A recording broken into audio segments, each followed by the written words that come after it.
আমরা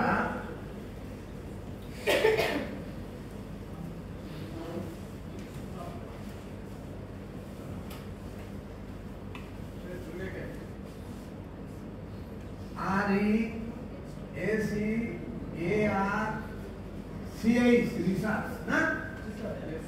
মানে বাংলা কি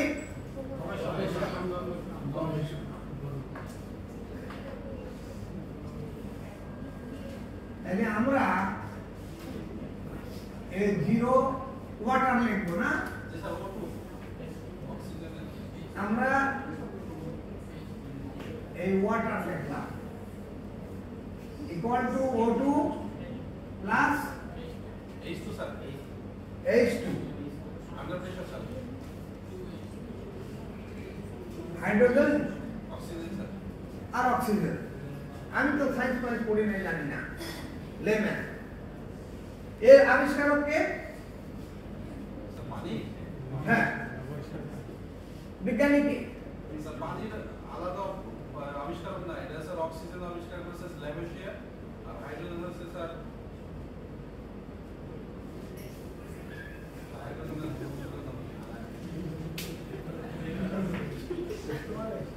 তাহলে তাহলে শোনো তুমি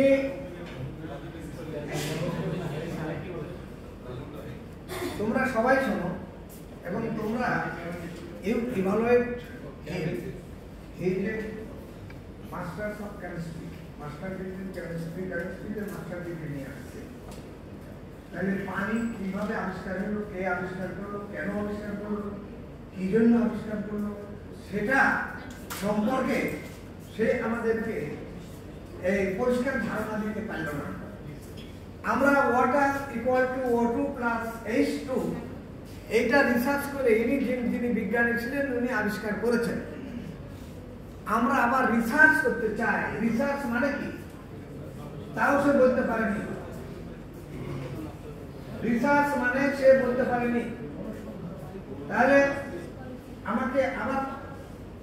আমার সাবজেক্ট এটাও তো শিক্ষা এখানে হচ্ছে রিড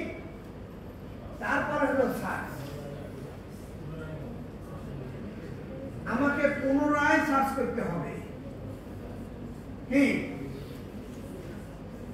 পুনরায় আমাকে সার্চ করতে হবে রিসার্চ এখানে এরর কত এখানে এরর হলো 0.5% অর্থাৎ যিনি রিসার্চ করেছেন যিনি গবেষণা করেছেন তিনি ধরে নিয়েছেন যে আমি যা রিসার্চ করলাম তাতে আমার এই পার্সেন্ট কি থাকতে পারে তুমি কি থিসিস করছো কিসের থিসিস করছো কোঅর্ডিনেশন কেমিক্যাল কমপ্লেক্স কম্পাউন্ড আচ্ছা খুব ভালো আমরা তা করি নাই আমরা জানিও নাই শোনো তুমি এখন তো আর কেমিস্ট্রিতে রিসার্চ করতে পারবে না এখন ব্যাংকের উপর রিসার্চ করো ব্যাংক কি ভুল করতেছে কি শুদ্ধ করা যায় কি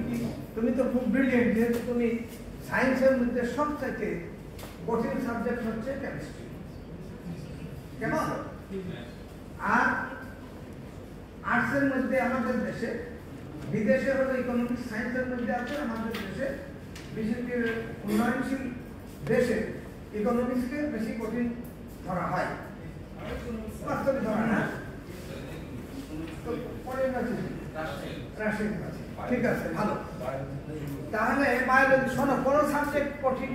কোনো সাবজেক্ট সহজ এরকম নয় তুমি ওই সাবজেক্টটিকে ভালো করে বুঝেছো কিনা তুমি ভালো করে জানার চেষ্টা করেছো কিনা দ্যাট ইজ দি ইম্পর্টেন্ট ঠিক আছে তাহলে রিসার্চ শব্দটির মানে হচ্ছে কোনো অনুসন্ধান করা যিনি আগে করেছেন যে বিজ্ঞানী আগে করেছেন তিনি এখনো O2 প্লাস H2 এটা এখনো রিসার্চ করে কেউ চেঞ্জ করতে পারেনি আমার জানা মতে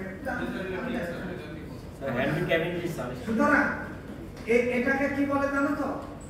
এটা ইংরেজি হচ্ছে অ্যাবসোলিউট মানে সূর্য পূর্ব দিকে ওঠে আর পশ্চিমের অস্ত যায়, এটার কোনো রিসার্চ নাই, অ্যাবসলিউট ইউনিভার্স। বুঝতে পারলে? তাহলে তোমার যেখানে যেখানে তথ্য থাকবে সেখানে তুমি চেষ্টা করবা, তুমি নিজের হাতে টিচার লাগবা, টিচার না হলে আবার গবেষণা করবা। এখন তো গুগলে সব পাওয়া যায় নাকি? এই তো আমি এটা গুগল থেকে নিয়েছি,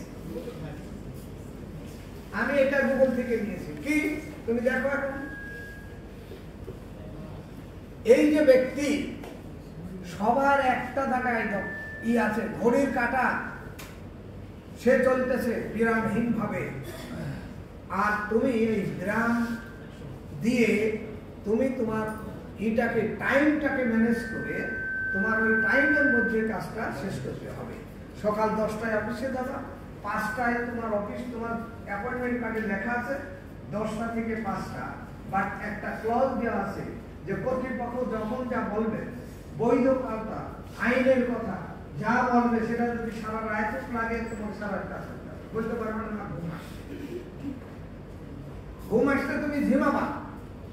কিন্তু তুমি বলতে পারবে না। আমাদের অ্যাপয়েন্টমেন্ট কার্ডে তাই লেখা ছিল যে you are appointed for 24 hours. আমরা যখন এই ঘূর্ণিঝড় হয়েছে, যখন দুর্যোগ হয়েছে, তখন আমাদের কোনো ঘুম নাই। ওই যারা দুর্যোগে আক্রান্ত হয়েছে তাদের উদ্ধারের জন্য আমরা সারা রাত তাদের পাশে থেকেছি। কেমন কাল ঘর হয়ে কাল রান্না করে